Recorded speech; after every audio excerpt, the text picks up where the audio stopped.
Yaakov lived in the land of Mitzrayim 17 years. So the days of Yaakov, the years of his life, were 147 years. The time drew near that Yisrael must die, and he called his son Yosef, and said to him, If now I have found favor in your sight, please put your hand under my thigh, and deal kindly and truly with me. Please don't bury me in Mitzrayim, but when I sleep with my fathers, you shall carry me out of Mitzrayim, and bury me in their burying place. He said, I will do as you have said. He said, Swear to me. And he swore to him. Yisrael bowed himself on the bed's head. It happened after these things that someone said to Yosef, Behold, your father is sick. He took with him his 2 sons, Manasseh and Ephraim. Someone told Yaakov and said, Behold, your son Yosef comes to you. And Yisrael strengthened himself and sat on the bed. Yaakov said to Yosef, El Shaddai appeared to me at Luz in the land of Canaan, and blessed me and said to me, Behold, I will make you fruitful and multiply you, and I will make of you a company of peoples, and will give this land to your seed after you for an everlasting possession. Now your 2 sons, who were born to you in the land of Mitzrayim before I came to you into Mitzrayim, are mine. Ephraim and Manasseh, even as Reuben and Shimon, will be mine. Your issue, who you become the father of after them, will be yours. They will be called after the name of their brothers in their inheritance. As for me, when I came from Padan, Rachel died by me in the land of Canaan in the way, when there was still some distance to come to Ephrat, and I buried her there in the way to Ephrat, the same as Bethlehem. Yisrael saw Yosef's sons and said, Who are these? Yosef said to his father, They are my sons, whom Elohim has given me here. He said, Please bring them to me, and I will bless them. Now the eyes of Yisrael were dim for age, so that he couldn't see. He brought them near to him, and he kissed them and embraced them. Yisrael said to Yosef, I didn't think I would see your face, and behold, Elohim has let me see your seed also. Yosef brought them out from between his knees, and he bowed himself with his face to the earth. Yosef took them both, Ephraim in his right hand toward Yisrael's left hand, and Manasseh in his left hand toward Yisrael's right hand, and brought them near to him. Yisrael stretched out his right hand, and laid it on Ephraim's head, who was the younger, and his left hand on Manasseh's head, guiding his hands knowingly, for Manasseh was the firstborn. He blessed Yosef and said, The Elohim before whom my fathers Abraham and Yitzhak did walk, the Elohim who has fed me all my life long to this day, the angel who has redeemed me from all evil, bless the lads, and let my name be named on them, and the name of my fathers Abraham and Yitzhak, let them grow into a multitude in the midst of the earth. When Yosef saw that his father laid his right hand on the head of Ephraim, it displeased him. He held up his father's hand to remove it from Ephraim's head to Manasseh's head. Yosef said to his father, Not so, my father, for this is the firstborn. Put your right hand on his head. His father refused and said, I know, my son, I know. He also will become a people, and he also will be great. However, his younger brother will be greater than he, and his seed will become a multitude of nations. He blessed them that day, saying, In you will Yisrael bless, saying, Elohim make you as Ephraim and Manasseh. He set Ephraim before Manasseh.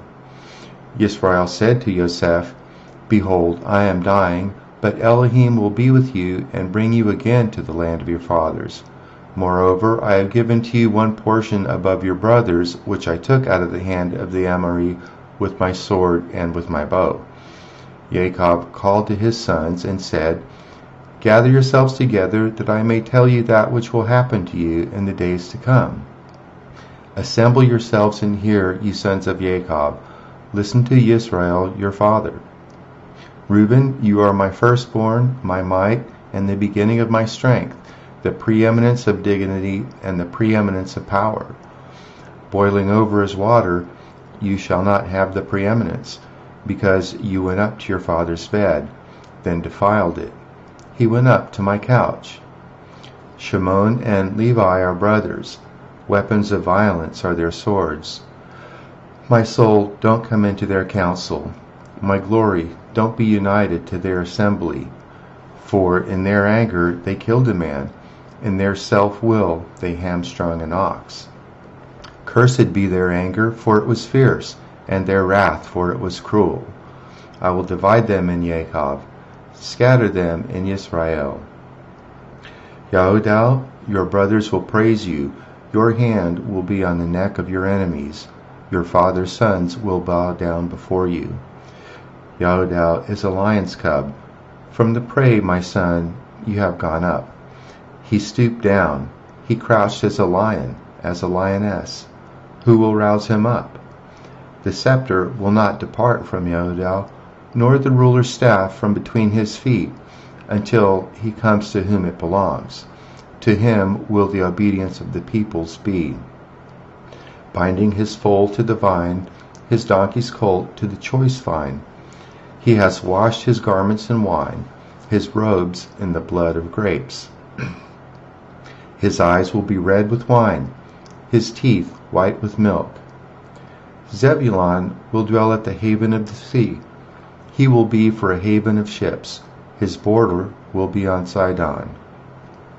Issachar is a strong donkey, lying down between the saddlebags. He saw a resting place that it was good, the land that it was pleasant. He bows his shoulder to the burden and becomes a servant, doing forced labor. Dan will judge his people as one of the tribes of Israel. Dan will be a serpent in the way, an adder in the path that bites the horse's heels so that his rider falls backward. I have waited for your salvation, Yahweh. Gad, a troop will press on him, but he will press on their heel. Out of Asher his bread will be fat, he will yield royal dainties. Naphtali is a doe set free, who bears beautiful fawns. Yosef is a fruitful vine by a spring. His branches run over the wall. The archers have sorely grieved him, shot at him, and persecute him. But his bow abode in strength, the arms of his hands were made strong by the hands of the mighty one of Jacob. From there is the shepherd, the stone of Israel. Even by the Elohim of your father, who will help you, by Shaddai, who will bless you, with blessings of heaven above, blessings of the deep that lies below, blessings of the breast and of the womb. The blessings of your father have prevailed above the blessings of the ancient mountains, above the bounty of the age-old hills. They will be on the head of Yosef, on the crown of the head of him who is separated from his brothers. Benjamin is a ravenous wolf. In the morning he will devour the prey. At evening he will divide the spoil. All these are the 12 tribes of Israel, and this is what their father spoke to them and blessed them. He blessed everyone according to his blessing.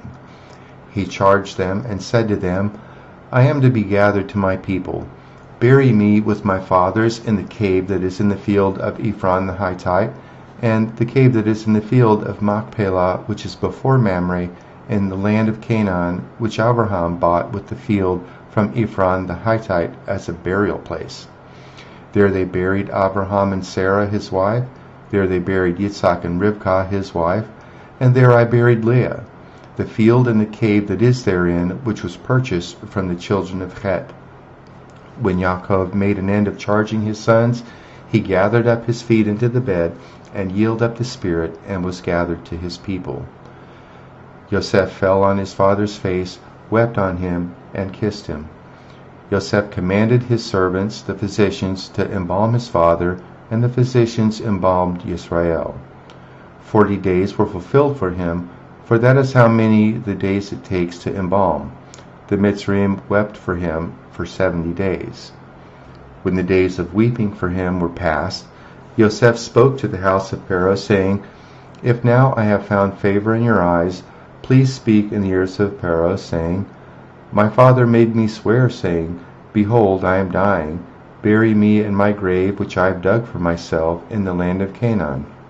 Now therefore Please let me go up and bury my father, and I will come again." Pharaoh said, "Go up and bury your father, just like he made you swear."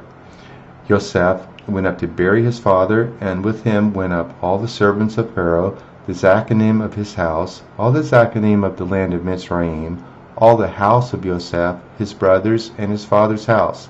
Only their little ones, their flocks, and their herds they left in the land of Goshen. There went up with him both chariots and horsemen. It was a very great company. They came to the threshing floor of Atad, which is beyond the Yarden, and there they lamented with a very great and sore lamentation. He mourned for his father 7 days. When the inhabitants of the land, the Canaanites, saw the mourning in the floor of Atad, they said, "This is a grievous mourning by the Mitzrayim." Therefore the name of it was called Avel Mitzrayim, which is beyond the Yarden. His sons did to him just as he commanded them, for his sons carried him into the land of Canaan and buried him in the cave of the field of Machpelah, which Abraham bought with the field for a possession of a burying place from Ephron the Hittite before Mamre. Yosef returned into Mitzrayim, he and his brothers, and all that went up with him to bury his father after he had buried his father. When Yosef's brothers saw that their father was dead, they said, "It may be that Yosef will hate us and will fully pay us back for all of the evil which we did to him." They sent a message to Yosef saying, "Your father commanded before he died, saying, 'So you shall tell Yosef, now please forgive the disobedience of your brothers and their sin, because they did evil to you. Now please forgive the disobedience of the servants of the Elohim of your father.'"